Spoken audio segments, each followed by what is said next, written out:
Reet. Had your gobs. Public service announcement from Fatster's economy lad. All the crap coming is reet. But didn't ask when war slugs and Dan or a couple of doilums that can't use the netty proper, let alone find their arse from their elbow. So gan canny. All the pictures taxed them from all hour. So cheers to all the hinnies who hide them out there. So all canny here over the dirt. So if you didn't like it, like me granny used to say, it's nice to be nice. If you can't be nice, fuck off. Didn't let the bairns listen to this unless you want them to go on proper rage and mental. Reet man, pet man. This is one of them D as I say, not as I D moments. If ye want to copy us, Dibben come running to us after with a broken leg. Cheers, bairns, gan canny.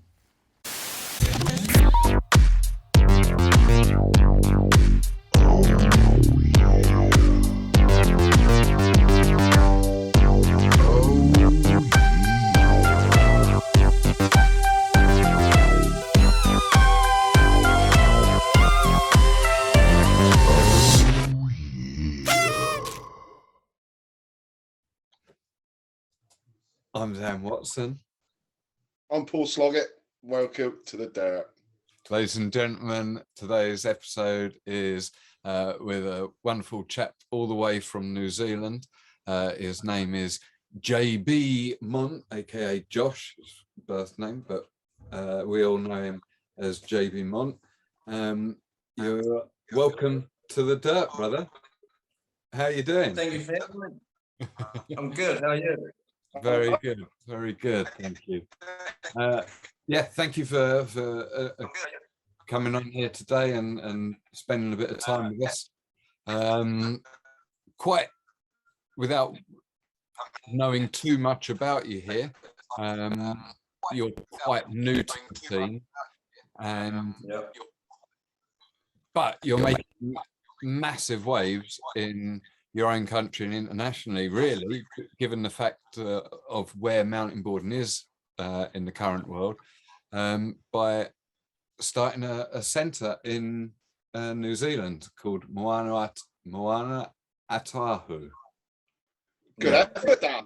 Did I get it? Close. Maunga Ātaahua. Maunga Ātaahua. Perfect. So it's a translation. Maunga is mountain, Ātaahua is beautiful. So it's a beautiful mountain. And it is the middle of summer. It's a fucking beautiful spot up there. Full day sun, 5-minute walk to the beach. So it's mint. Plus it's also a play on words because it's built on the old landfill site. So it's literally a pile of fucking trash with some dirt over top. So it's a nice play on words that we've got. Yeah. Excellent. Well, like I say, welcome to the Dirt. This is a chance to get to know you a little bit, a chance to get to know how you came to find mountain boarding and how you now created New Zealand community in your local area. So if you will, please indulge us with your origin story of like, how did you find mountain boarding, or how did mountain boarding find you? It was pretty much a fluke, really. I used to skateboard when I was younger, sort of my teenage years, and then you sort of grow up, have kids, and you got fucking less time to yourself. Kids grow up, got back into skateboarding, but you know, just trying to do tricks and shit. Fucking shins aren't as strong as they used to be, so that lasted for a couple of months, and then I live close to where the park is now, so I was just going for a walk through there, seeing a couple of guys shooting through on some e-boards, and I was like, fuck, that looks like a bit of me.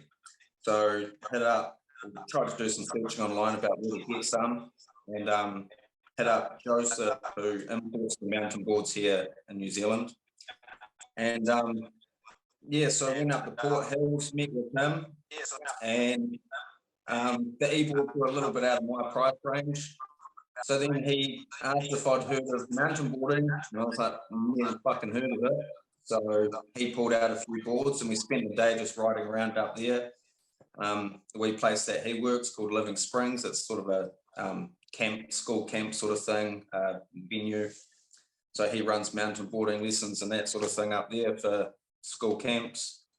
And then, just brought a board off him. And then from that point on, I was just hitting up any sort of bike track, walking track, BMX track I could find. So essentially on your own at this point? were you? Or... I didn't really know. There was only Joseph that I knew who was into mountain boarding, because I didn't even have Facebook or anything at that stage. So that's when I had to join the whole social media movement to actually try and reach out to people and see who's involved with it. And I sort of got in touch with a few older guys who used to do it back in the day, but like I said, everyone grows up and sort of gets a job and becomes more mature. And so I was pretty much by myself at that stage, just hunting out different places I could find. Right. How long ago was this? What we talking years? 2, 3 years? How long are you saying? I've been riding for just coming up 2.5 years now. And so going back to when you bought this board, you say that was involved with like a kids summer camp sort of sports stuff, is that? So mountain boarding is still... that's still running. See, Joseph works and lives up at Living Springs, a camp up on the Port Hills here in Christchurch. And so they get a whole lot of school camps coming through. So they have lots of different activities up there that they run. They've got like the monorail and fucking go-karts and a whole bunch of things. So one of the activities that they do is mountain boarding up there. Oh, nice. It's not, I mean, we have the scouts and things like that, but the summer camps aren't really a thing in the UK. Oh no, it's not really a summer camp. It's just like the 2-3 day camp that the schools go on. Right, I got you. Yeah. But they do a couple of those sorts of things. I see what you're saying now. But that's interesting to know that even now that there's a fleet of boards out there that are being given to kids to ride on in the summertime. Even now, we've only got Bugs Boarding left in the UK now as the only centre, and there aren't. I think there's a couple of places now that I know of that are around in the UK that offer a few sort of like lessons and tasters and things like that on local hills and things.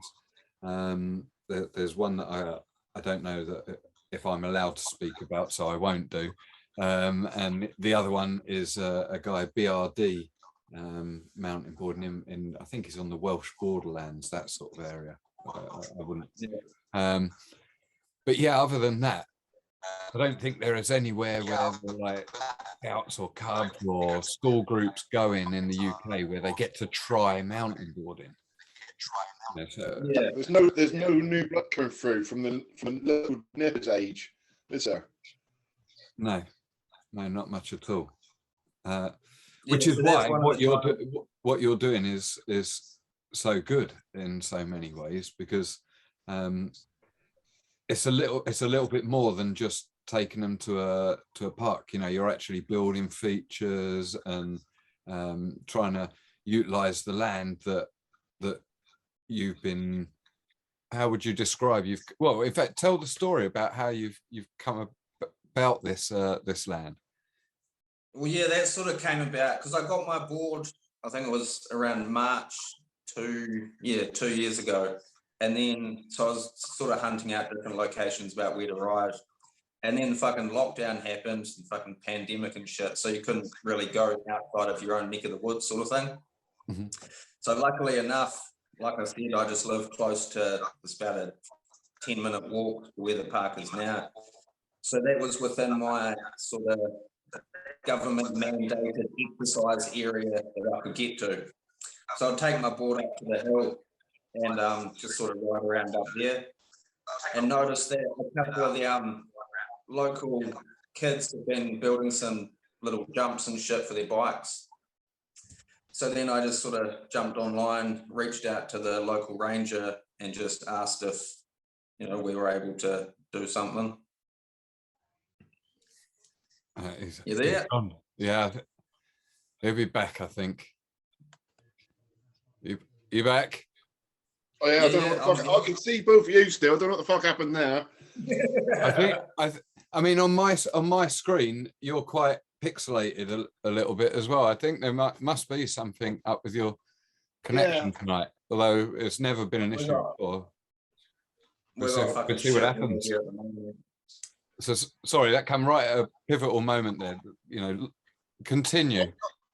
To the dirt. So I just hit up the local ranger and just sort of asked if we'd be able to get something going, just build a few little dirt kickers and that sort of thing. And then he was like, yep, we'll sort of get a few bits of, get some information together. Once we come out of lockdown, we can meet on site about where to go. So I pretty much just hunted out all your local places, bugs boarding, that sort of shit, about what sort of features that I'd try and get installed and put in there.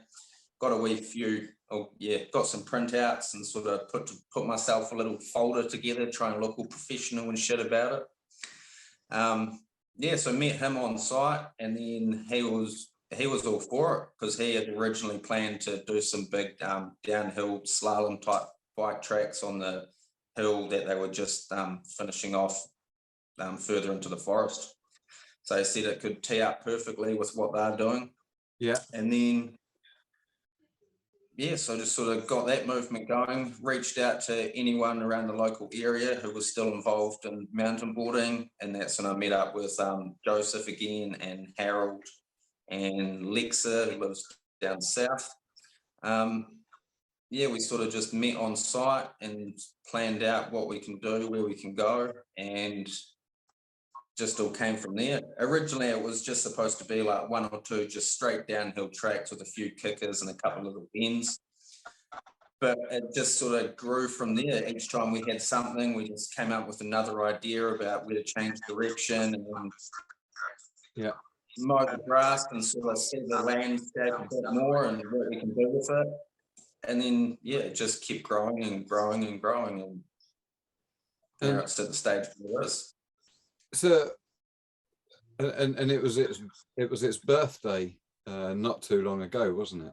Is that correct? Yeah, so it was 2 years not too long ago. And when it came up to the first year, that's when we had a little local news crew come out and do a wee fucking piece on us. Come on up to the mountain board park and give it a go. Locky Mcloud, Metro News.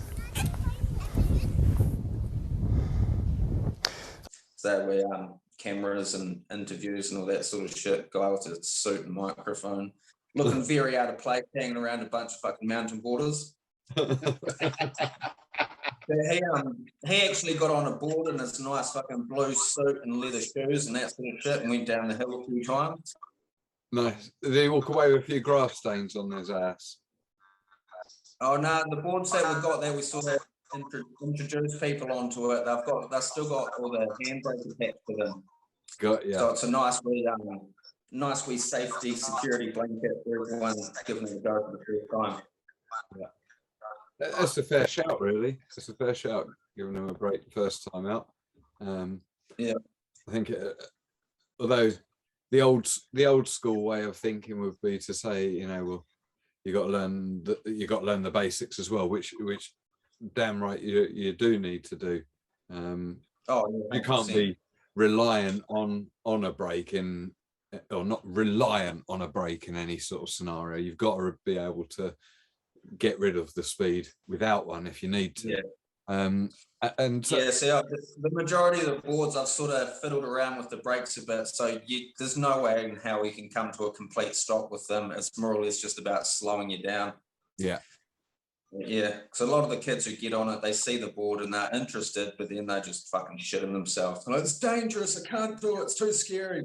But then a couple of runs going down, 50% of the kids, by the time they leave, they're drop the board with the brakes and they'll get on my board or one of the other ones, and they're getting into the power slides and getting down a real low car and that sort of thing. Nice. And I noticed you've even got a truck there. Are you running? Are you making the kids walk up and earn their turns, or are you running a liftless truck? No, the truck was my old work truck.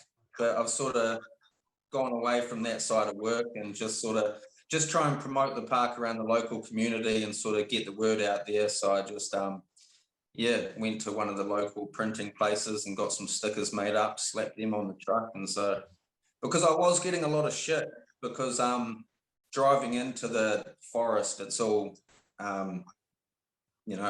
no public access for vehicles, it's all just walking. So if I'm driving my vehicle through there, the amount of times I got abused and fucking, what the hell are you doing in here, sort of thing.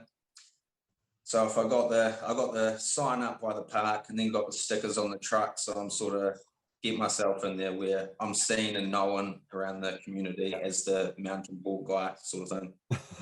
The mountain board guy. And you say, are you noticing a bit of a community of regular riders coming through the centre now? Where's that at? Yeah, we've got a few guys coming out of the woodwork who used to ride 10, 20 years ago. And then also all the people sort of getting involved with it, few snowboarders picking up boards from Joseph, coming out just during the summer and that sort of thing, try and keep their skill level up so they can still ride around. And then also, I think the majority of them are kids, teenagers and that sort of thing who come to the open days that we run, just catch the bug, and then they sort of try and hunt out their own board, whether it be secondhand or they save up their pocket money to get their own one. So there's a decent amount of, it's a slow process, but there is a decent community behind us growing. Oh, that's awesome to hear. Awesome to hear. And so I suppose your mountain boarding has been about mainly to build your own. This mountain board centre that you've created for other people has been born out of your desire to have somewhere local for yourself to ride. Is that remiss to say? Pretty much. Yeah, pretty much. I just wanted my own space where I could fucking ride. But then it got to the stage where it was getting so big, and I'm like, I might as well open it up to the wider community and that sort of thing. Yeah. Nice. We had a centre in the UK owned or operated by one of our friends, Roger, down south, and not Hill, for the record. And that was also built on top of a dump. I don't know what sort of dump it was underneath. I'm assuming just trash. But can you remember, Slog? It was just rubbish, wasn't it? Yeah, I think so. I don't think it was like toxic or anything. Right, but that place there was just had a couple of foot of dirt above. Yeah. The layer of waste underneath and such. Landfill. Yeah, that's pretty much the same as what ours is. The only sort of guidance that we got from the ranger was to not dig into the ground, because that's when we're going to dig up all the trash and asbestos or whatever the fuck they got buried under there. Yeah. And the only other one was to not build any solid structures over build up 1.5 meters. 1.5. Because that 1.5 meters. Because if it gets over that size, then you've got to sort of get the whole resource consent from the council, and that's sort of opening up a can of worms just on that. Yeah. But he said that there's ways around that. You've built half of it with dirt and then top the other half up with some plywood. I mean, just the solid structure itself is only half of what's actually there. So. And they're not averse to you putting other stuff in the ground there now. I mean, I see your little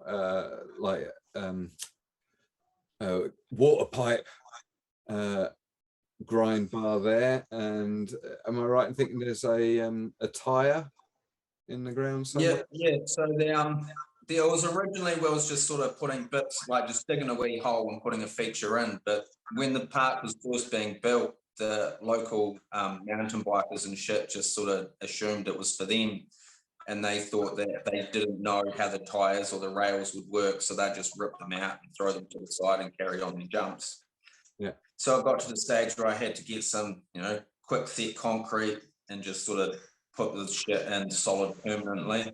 But yeah, the ranges are mint as long as we're just digging that small hole just for that one little feature. The big tractor tire that we got, they actually came out with the wee bobcat and helped us dig the hole, move it into place, and he was there for about fucking 2 hours, just sort of trying to balance this big ass tractor tire on the front of his digger. Each time he'd get it in place, it would just fucking roll down the hill. So he'd have to back it down, push it back up.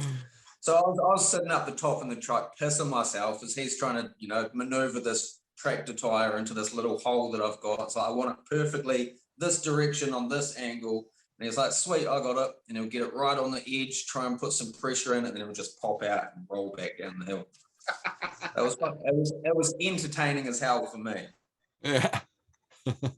I like the fact that there was no sort of, I'm going to get out the cab and go and hold it for him, or anything. I'm just going to sit and laugh.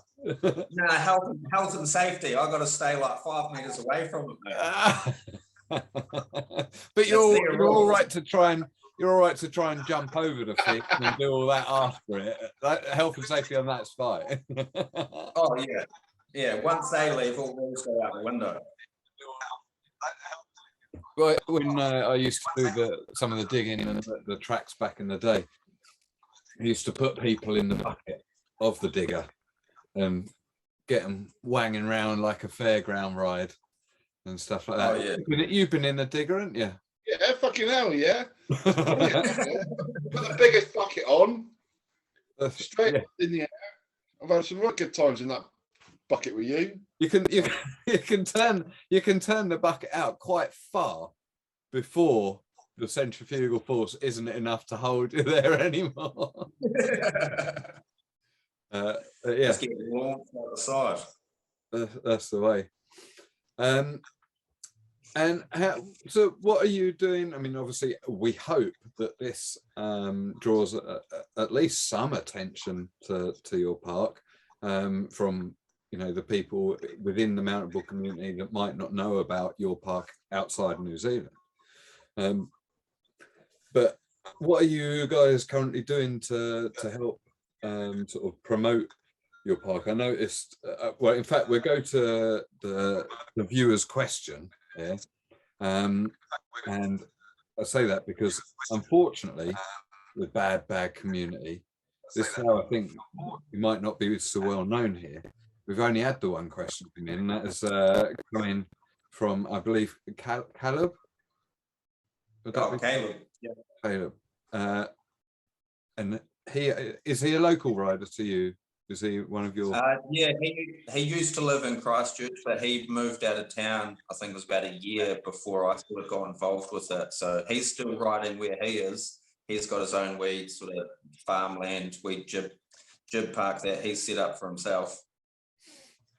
Oh, perfect. Well, he has asked, at what point of the 24-hour charity mountain board ride did you realise it was pure insanity? There's half a day and it needs wobbling. Now, so I assume there was this part of that news visit? We've had the news visit. Was this part of that, or was this a separate event to raise awareness, money for a charity, or what? Tell us a bit about this. I think that was about 9 months ago. So we've got it throughout New Zealand. We've got it as actually an old comedian who started a wee charity thing called Iron Hope and Gumboot Friday. They do a whole bunch of events and try and raise some money for youth mental health, because it's quite a big thing, and to try and get kids and that sort of thing into counsellors to talk about their issues or anything that's going on. It's not cheap, so they do as much as they can to sort of bring the price down, get some local counsellors involved and help out the youth that way. So once a year they sort of hold nationwide events called Gumboot Friday. Anyone in the public can get involved doing sort of sell shit. Shops will donate money, just the random public will do things to raise money. So for myself, when I was a teenager, I was affected by quite a bit of mental health, so it's sort of something that was close to my heart. So came up with the idea of doing something, and for me, mountain boarding was like a pretty good physical representation of what going through mental health like. Sort of at the top and you're all fully prepared for what's going on, start going downhill, get out of control, shit's going wrong, every little bump or jump that you come across throws you off balance. Before you know it, you're at the bottom, you're broken and bruised and battered and, you know, physically, mentally exhausted, and it's a massive climb to get back up to the top to where you should be. So I put 2 and 2 together and decided to come up with this amazing, stupid idea to ride for 24 hours. So I managed to raise about $2,500 for the charity. Oh, okay. That's very fucking good. Well done, man. Well done. But that must have been absolutely fucking incredible. To how many? This took place at your the centre. Yep. And do you know how many times you rode up and down that centre within 24 hours? Were you just soloing it? During the day, we had a bit of a smaller version of a community ride day. So we had a few spare boards out. Joseph and a couple of other riders came out to sort of show their support and ride around as well. As soon as it got to about 4 or 5 o'clock and it started to get a bit cold, everyone else went home and it was just me and the wife and kids and a couple of mates up there. And yeah, so I was just riding out for the rest of the day, the rest of the night, and then up until 11 o'clock the next day, just going up and down, up and down. I think it was about 215 times that went down. Yeah. Did you have to walk back up as well? Yeah, just walk back up. The park itself isn't that big, so each run down is probably about 20 seconds. So yeah. It's nice short runs. Hit maybe three or 4 features along the way, depending on what route you're taking down. And then walking back up, it's probably about 40 seconds to a minute to come back up. So I think it worked out to be 1 run every 6 minutes or so. Fair enough. That's hell of an undertaking. I shouldn't imagine you'd have been thinking too much about, you know, what your next trick is over the next feature at 3 o'clock in the morning when you're going by a head torch. No, I was actually. It wasn't just the head torch. So I'd sort of reached out to a few of the local hire places, and one of the I think it was Hire Pool around in Dyers Road. They donated a light tower, which I was expecting it to be just, you know, your little standard 1.5 meter tripod tower that I'd have set up at the top, and I'd have to park the truck around to get the light coming down.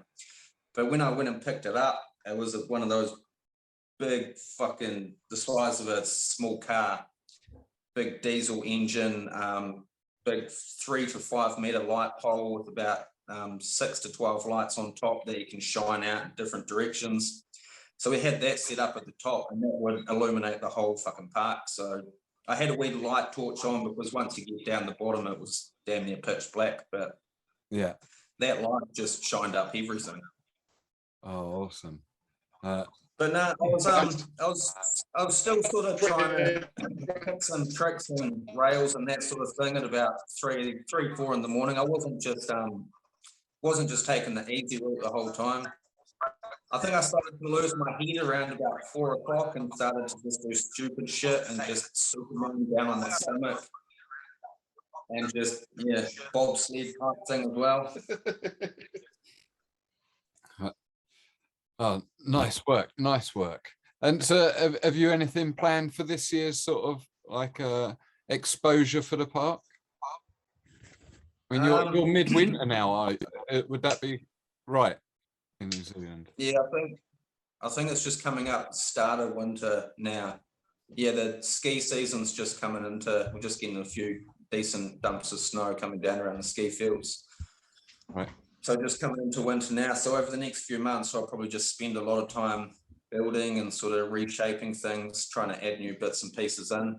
I've just applied to get a cash grant for the local casino here. Every year they sort of dish out money to local charities and non-profit organizations and shit. So they've got about, I think it was $800,000 to give out to different things. So I applied for a bit of coin from them, because hopefully we'll sort of be able to get money behind us and then grow a wee bit more. So if I can get that underway, we'll be able to see a decent amount of growth over the next few months. Nice. Good luck with that. Sort of... Yeah, do you think if you're given any monies, what will be your sort of next plan of action? Are you allowed to put a hut on site to be able to, you know, keep a fleet of boards there, or to be able to have like a padding up area or anything like that? Have you already got somewhere like that? Yeah, well, we had to sort of explain what we'd use the money for. So like I said, in the middle of summer, there's no shade or anything up there. It's sitting at the top of the hill, just fucking baked in 30 odd degrees. So I sort of was planning to just do like a wee shelter up there, bit of shade, a little bit of a rest area sort of thing. So get that underway, and then down in the bottom where there's a whole bunch of trees, I'm just going to sort of build my own little private shelter where I can just sort of hide myself away, go spend the night up there and just sort of do my own thing. But yeah, so the money would go towards a shelter, probably a digger and some dirt, and just sort of be able to build some bigger features and stuff, because how the park has got the layout, you got just a empty grass slope on one side, and then you just slowly progress into the park. You got like a beginner rail, a couple of little rollers, and then the further along you go, the ramps and everything just get bigger and bigger. Yeah. So we'll just try and make the bigger area a little bit bigger, and then yeah, there's another bigger hill that's underneath that is all the rubble from the old earthquake that we had. So all the broken down buildings and shit that were in town. The Rangers, the past 10 years, the Rangers have been building out an even bigger hill just opposite us, which is where they've built their downhill slalom bike tracks. So that hill is probably about twice the height of our one. Mm-hmm. So once that gets opened up to the public, and if we can get a bit more growth behind us and a bit more of a community following, then I'm going to try and do like a wee border cross track down there and just have the runs quite a bit longer, quite a bit bigger, and then try and hold some actual decent events up there, because the park that we've got now, it's good and it does the job, but for anything bigger than just the local community, sort of needs something else behind it. So that's the dream. Yeah. Well, I think, you know, back in the day, people had, when they were setting centres up, had a reasonably large budgets to be able to get them off the ground. Yeah. And some, not all of them, but some of them did. And they had, you know, full access. It was on farmland or whatever that had access to machinery and stuff like that a lot of the time. But trying to do something that's like almost in a public area as such is a little bit tougher. You're up against a different set of rulings, a different set of ways that you can regulations and shit. So, but we wish you all the best of luck with that, because I mean, we stupidly, I put out a post the other day and was very quickly pulled up on it, about being the first and only, or the only and first, I said, when unfortunately we have to go with the facts that Gravity Hill was the first mountain board centre as such in New Zealand. But you are definitely the only one now, that's for sure. Yeah, so there was I think that there worked out to be about three different centres that evolved up in the North Island back in the early 2000s, and Gravity Hill was the first one, and that There's not too much photos or like videos or footage or anything of actual events or even just the centre itself that are floating around at the moment. So a lot of the information that you can get from there is really just stories. Yeah. Well, like I say, we found a video of Gravity Hill that's up on YouTube, and there'll be a little bit of it playing right now. But there was it looked an amazing park. It really did. And I do remember hearing about it back in the day now, but it had completely been wiped from my mind. So thank you, Mark Hale, I believe it was, for bringing that to my attention. But yeah, for repping now in New Zealand, I think down in Australia, there's Dylan Warren's park, or that he's been working on at the ranch over there, and the Japanese have obviously got their thing going on there in the foothills of Mount Fuji. But other than you three, I can't think of many places in the Southern Hemisphere. I suppose some of the South American countries there may have bits and bobs over there. So yeah, you're one of a very few over there. So when I first got permission for it, like I said, I'd only been riding for a few months, so I didn't know what the fuck I was doing. I didn't know what the layout to do, what sort of features or anything. So I actually reached out to Dylan Warren because just on the Facebook pages and shit, seen that he was just in the process of building his one, even though it's a much bigger scale, much more money behind it and that sort of thing. So I just asked if he had any sort of pointers or tips or anything, and he sent back a big message of a whole bunch of, good information, different layouts, different skill levels, different options, having it all end in one bottom location so you can get a sort of, if you're getting a pulley coming back up the top. So he was mint with all his sort of advice about what to do and sort of the layout of the land and that sort of thing. Oh, quite. He's a good lad, is Dylan. He's all right, isn't he? Yeah. Big props to Dylan. He come on here a few episodes back now. Hopefully we'll have him on again in the future at some point, no doubt. But I just find it quite admirable that you've taken this on as a task in your life, because it is a mammoth task. Me and Stokes have both worked at mountain board centres, and like I say, I've helped design and do track design and builds and freestyle builds and so on and so forth in all different shapes and manners and all over the country. But none of it is easy work. Work. I don't think. I mean, I still get a bit of that sort of satisfaction from swinging a strimmer, but I know Slogs would be happy if he never saw a strimmer ever again in his life. I struggle with just in my backyard now. I hate strimmers so much. But yeah, I mean, it's fun. It's all sort of, like I said, I'm the sort of guy who sort of can't sit still.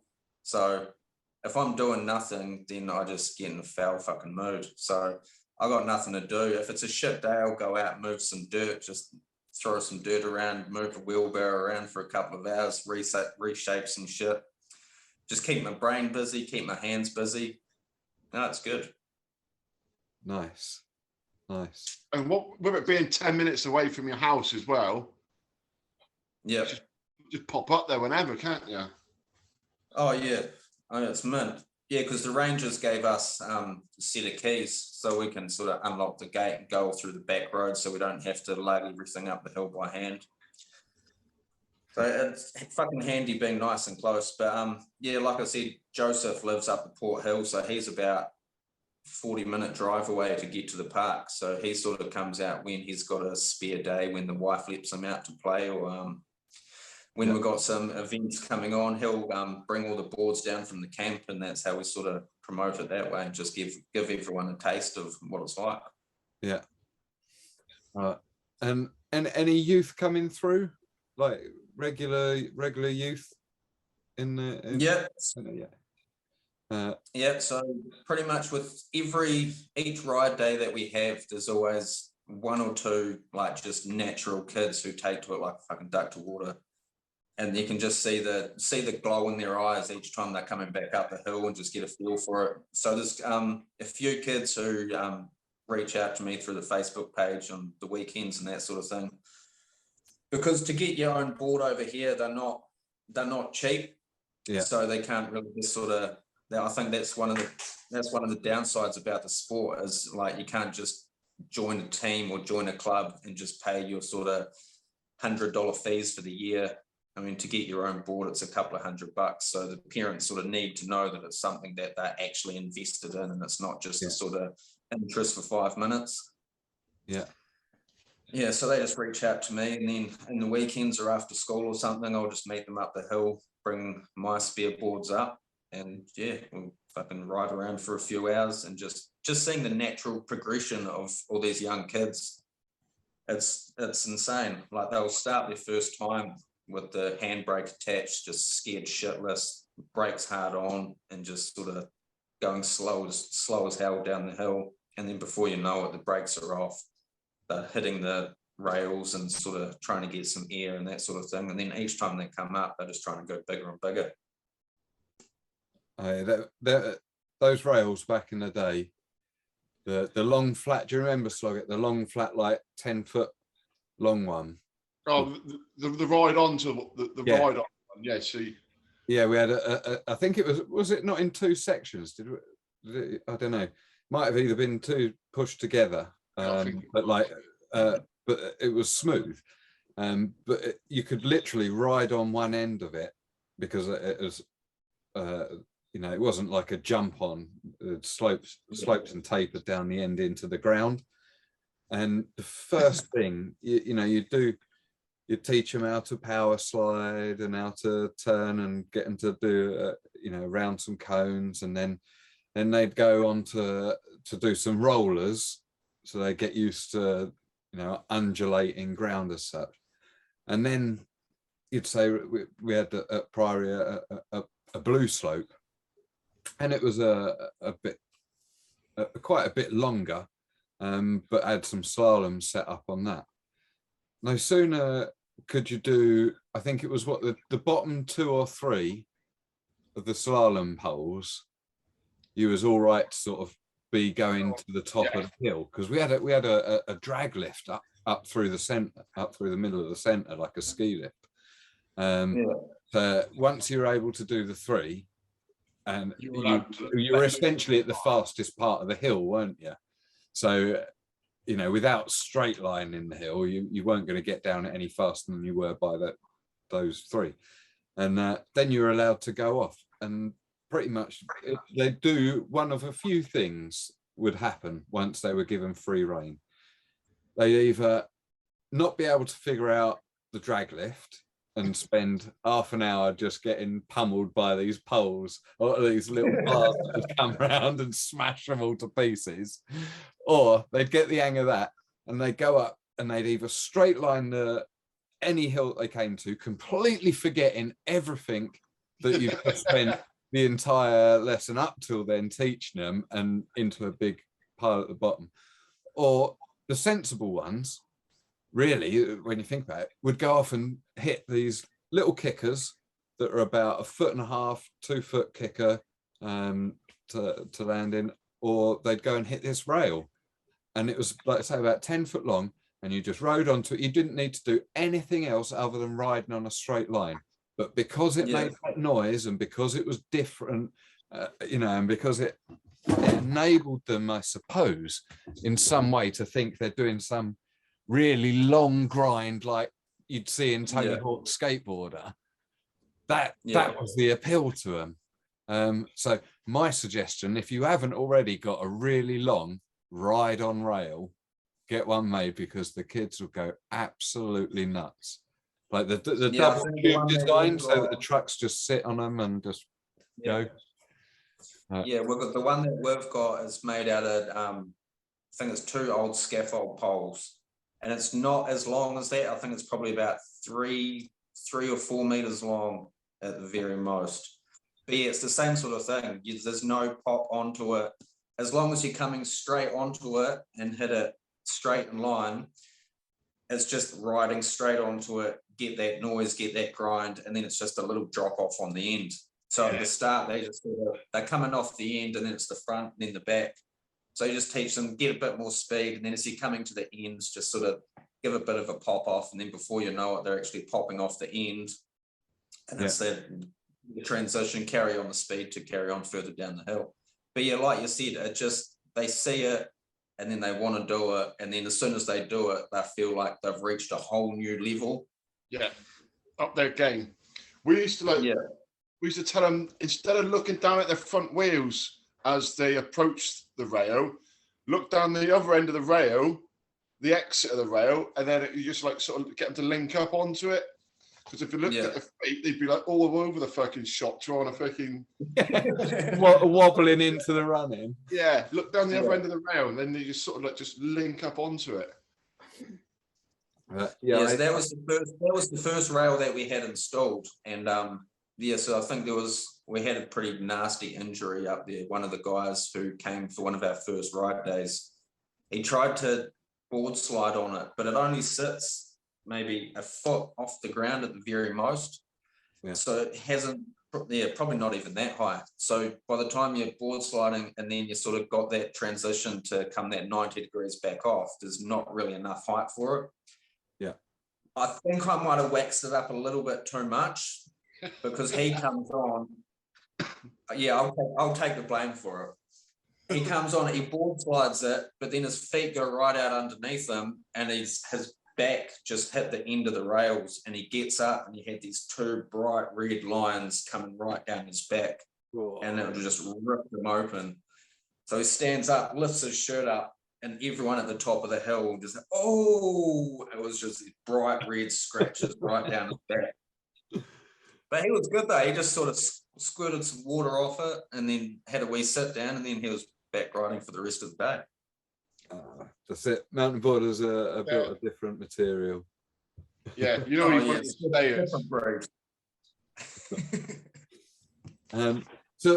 and what can we expect in the future then for Maunga Ātaahua? Just carry on as we're going. Just, I think each year we slowly get bigger and bigger, get a bit more people behind us, and then, like I said, we'll try and get some money into it to be able to build it bigger. Are you working on any particular features at the moment? Any new stuff in the pipeline? Trying to sort of, like I said, I haven't been doing it for that long, so I'm still learning on the shaping and the landings and the distance and everything else. Like, I'll build something and then I'll hit it and I'll fuck myself up and be like, that needs a bit of tweaking. So it's just around that side of it, but then also trying to build the we'll call it the more professional side of it with the bigger jumps, trying to get that a bit bigger, and then get some money and trying to start a wee border cross track, even if it's only big enough just to get like sort of 2 people down at a time. I mean, I think in infancy, Bugs Boarding and Priory, where we were both really only 2-man border crosses back in the day. They both had reshapes into bigger stuff after time, but in their infancy were only a lot smaller. Get the track laid in, you can always extend it later, can't you? Make it wider. That's it. Have you been approaching any of the schools in your local area to see if you can get a sniff of any business through them? Yeah, see, where I live, I'm directly right across the road from the local primary school where my kids attend. So when we have the community ride days, I just sort of print up some cheap ass flyers, shove them in the kids' bag, and tell them to fucking throw them out at school, throw them around. Nice cheap advertising for me, a little bit of slave labor. But yeah, so to get the sort of kids involved, like with the actual established holiday program type thing, it's sort of going into the next level of shit where you have to get the whole health and safety sort of thing, a little bit of background, first aid certificate in case anything comes up. So yeah, that'll be the next thing that we can do. In the previous school holidays that we had, I managed to get decent amount of lessons involved that I was actually earning a little bit of money from. Nothing to sort of pay the mortgage, but something to get, throw some petrol in the lawnmower and that sort of thing. So over the next school holidays, I think that's what we'll try and do, is just try and grow a little bit of a, school holiday program type thing. I think that it's always the key to the success of these centres is always going to be in the kids and family experience, as much as the people who have mountain board sort of facilities are either private now, like the Bryn compound and stuff like that, in this country, or they're mountain bike centres that have allowed mountain boarders to ride in them, and public places and stuff like that.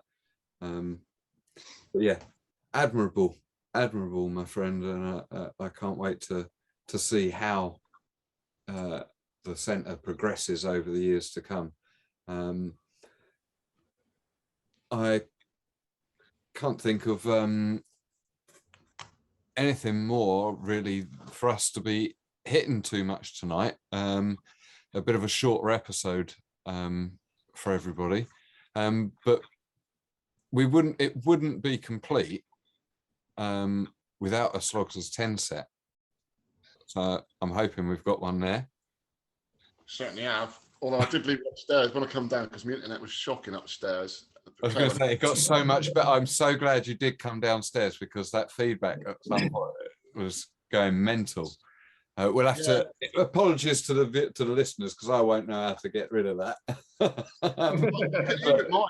It just kept coming up. Yeah, but that's because you're hearing what your computer's recording. What? Right, ready for a 10 set, man. Right. Yeah, man. Oh, hang on, before we get to the 10 set, what are you riding? Yeah. Just standard Dylan Warren. Nice. So yeah, the first board I had was the MBS, the wooden one with the fucking eagle on it. That was the first board that I had. Generation Comp 16, is that? Yeah, I think so. And then just sort of, I think it was a year later. There was nothing wrong with the board. I just wanted something more expensive. Is it? Yeah, so it's got the Dylan Warren one. The Comp 16 in the rental fleet now, is it? Yeah, it's got the bigger. What are they? The fucking bigger tires, the big chunky, or the 10s or something. Yeah, the 9. So that's what I get the bigger guys on, and the dads and that sort of thing, because they're it's a little bit more sturdy, go over rougher terrain and that sort of thing. So use that for the bigger riders, and I've got my board that I sort of keep close to my heart and that sort of thing. Although you've now got the centre in operation there, are you still do you go free riding much? I mean, the terrain around Christchurch, that volcanic basin that you're sat in, I seem to remember from my travels around that area way back when, that it was pretty good. There's a lot of hills. There's a lot of, trails and stuff like that. Do you go free riding? I try to as much as possible, but see, Christchurch, it's quite a flat city. It's like the Canterbury Plains, so it is, the majority of it is pretty flat. But once you go over to Littleton and up the Port Hills and that sort of thing, there's a decent amount of tracks and stuff up there. So the sort of free riding that I tend to hunt out is the stuff that's got the sort of natural features involved in it. It's not just sort of the big empty grasslands. Like Joseph does a lot of farm boarding up the hill, so he's ripping up cow shit every other day.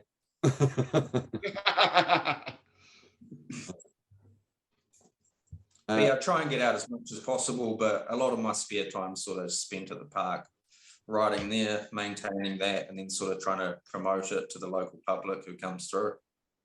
It's a full-time job. It's a full-time job. It's probably Antonio over in full-time unpaid job as well. Yeah, exactly. Antonio and the guys over there. Well, there's only the three of them, but at least there are a couple of others there getting on the tools. But that's their weekends are maintaining in the morning and having a ride in the afternoon. I sort of look to him for a lot of inspiration as well, like see something that he builds or some lines and shit that he's going, so I want one of them in my park. Yeah. So he'll have something there, and then you'll see like a month or so later, I've got like a cheaper Wish version. Oh, bless him! He's one of mountain boarding's nicest guys. They all are over there, this is the thing. I get such a thrill out of seeing other people stoked for the sport, and taking us a full centre on, or like a full size riding area is such a mammoth undertaking that it just needs the credit. The credit that I hope that by coming on here and having a chat with us just goes to show that you are appreciated outside of New Zealand for your efforts, you know. Thank you very much. But yeah, so hit him with a 10 set. Right, reg or goof? Reg. Freestyle or border cross? If you had a border cross? I've got to do freestyle because I haven't hit a border cross track yet. The closest I've come to is sort of just the old BMX track where you can get halfway around it. So yeah, freestyle. You got to get your legs pumping on those things, ain't you? Fuck yes. Mm-hmm. Rail or freestyle? Rail. You like a rail, do you? In that case, yeah. Board slide or lip slide? Board slide. Favorite rider? And that could be your favorite rider that you ride with all the time, or your favorite rider that you see on the socials. Fuck. Or both. Yeah, see, it's really just a different style of riding. Is I got sort of different favorites. I mean, going for the big shit was probably the fucking Bryn brothers over your way, but then Andy Brind. Yeah, he's awesome, Andy. If I'm looking for some good entertainment of shit that I wish I could do, I would watch him. But then it got Antonio, sort of more style of the park that I'm riding. But then the skate park sort of thing. Who's that guy? Is it that fucking Scottish guy? Can't remember his name. Adam. Yeah, all his stuff that he does at the skate parks and that sort of thing. So overall, I'll have to go Antonio. Overall. Very nice. Very nice. He has got a certain style about him. I just can't get my head around how he can do all this shit and hold the fucking GoPro at the same time. Doing the trick and the footage. I try and do that. I'm either writing shit or getting good footage of me doing absolutely nothing.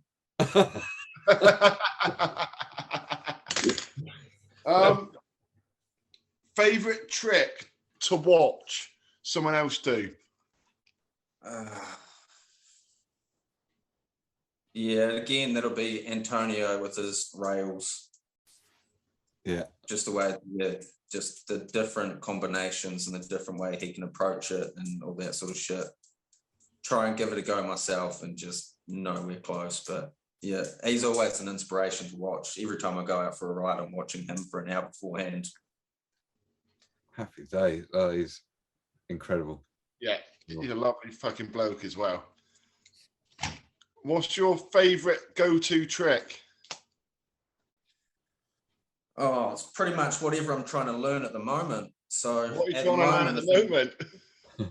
Yesterday I just managed to get my first fucking cartwheel in place. So I'm trying to get that little Morrison flip in. Yeah. Shout out to Guy Morrison there for that one. I noticed that there was a bit of a to and fro with regards to that trick there online over the last couple of days. So well done for getting that one in. I keep watching him how he's doing the backflips on in the skate parks and that. So I haven't quite got the balls to sort of get that shit underway yet. So I'll start with the cartwheel and then just sort of slowly progress into that. So at the moment, I'm trying to get the wee hand plant flip in place. So at the moment, that'll be my favorite trick. And your problem is you've got nowhere to practice a fucking backflip. You're going straight to dirt, whether you like it or not, aren't you? Yeah, I think the safest option is I can drag out an old fucking mattress or something to try and land on. But other than that, there's no foam pits, no indoor skate parks or anything around here. So it is just sort of balls out and just give it a go. Yeah. And no mountain bike facilities got any? Do you have any mountain bike facilities out there or anything? The only mountain bike ones are mainly just the big downhill bike tracks. We haven't really got anything that's any foam pits, any sort of big rubber mat, soft landing places or anything. Yeah. There you go. Next thing for your park, a foam pit. Start collecting foam now. Yeah, you start collecting bits of foam. I'm tempted. It's been done. Quite a few of the parks over the years have had sort of above ground foam pits, didn't they? Was the one at Priory above ground? It wasn't dug into the ground, was it?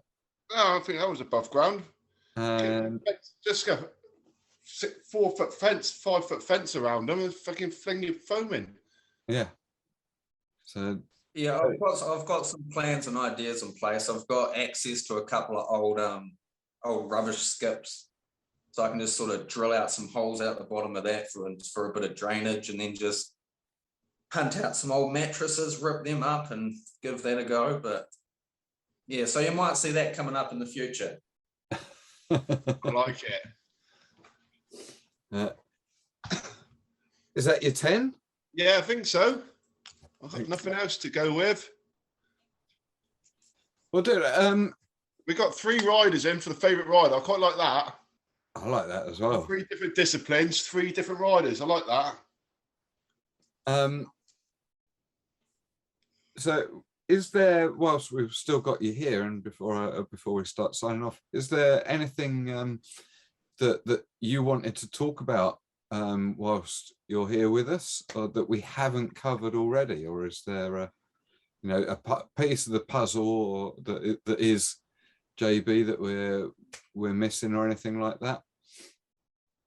No, not really. I mean, what you see is what you get. Anyone who sort of can see what I'm doing on Facebook is sort of much an open book. Anything that I'm doing or experiencing or going through, I'll make it fucking public knowledge.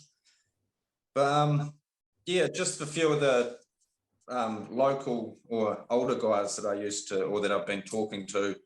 I think one of them, he used to run Gravity Hill, Scotty and Phil. So fucking big shout out to them for what they used to do back in the day, because he was pretty much like myself. He only just got into mountain boarding, and then sort of Gravity Hill fell in his lap, and he ended up working there, building and maintaining that for a few years, and that's when they got the whole national series and World Series coming through. But unfortunately, the owner of that sort of decided that it wasn't worth his time and ended up selling the land and moving overseas and growing up and getting a job and being an adult and all that dumb shit. Yeah. Yeah. I'm really impressed with what you're doing out there, especially seeing as that you're pretty much a one-man band. It's a lot of work. It's really impressive, man. No, cheers, buddy. Keep it going. Keep the stoke alive. Definitely. And like I said, it'll hopefully grow over the next year or so. And then I've been talking to a few Aussie guys, and we'll try and sort of tee up a little Trans-Tasman thing where a few of us will go over there, ride around, and then next year they'll come over here. And then the following year, we'll team up and come over your way or something. But we like the sound of that. Will you, I mean, obviously, Australia's still a fucking long way away from where you are, but are you hoping to maybe make it to the Aussie champ or the world champs in Australia later on this year, or? Yeah, I saw that sort of come up, and it was like, that's, like you said, it's the first time it's been sort of out of Europe or out of that side of the world. So yeah. I think I'm going to have to tell the wife and kids that I'm taking the week to myself and just I'm pissing off overseas for a bit. Yeah, I don't think I can miss the opportunity. No, and I mean, I know I can say hand on heart now, I will not be there. But we hope that there are a few people that are going to make their way there from the UK. And if any of the other world events are anything to go by, there'll be a decent turnout for it from all over, and you'll get to meet a good few people that will hopefully be able to stoke your fires for you as well. Looking forward to it. But, dude, unless there's anything else, I'm gonna wrap up the episode for today. And whilst we're here, just want to say super thank you for spending the time with us. I don't know what time of day or night it is over there at the moment, but it's night time over here now. Just come up 8 o'clock in the morning here. Ah, lush. Well, thank you for getting up early for us. You're going for a ride now, are you? Fucking oath I am. It stopped raining. It was raining last night, but the sun's coming out now, so I'll give it another hour or so for the park to dry out a bit, and then I'll get my shit together and go up there. Get on. Enjoy, brother. Thank you very much. Mate. Enjoy. Thanks for coming on, man. Really appreciate it. Sweet. It's nice to finally meet you. Speak to you soon, dude. Take it easy, gents. Way aye, man. That was dead canny as out that like. Cheers for tuning out to listen. Now, before you gan yem, don't forget, if you want to keep getting doing with the Dirty Dirt fun, like and subscribe. Get amongst it. Shy Ben's getting out.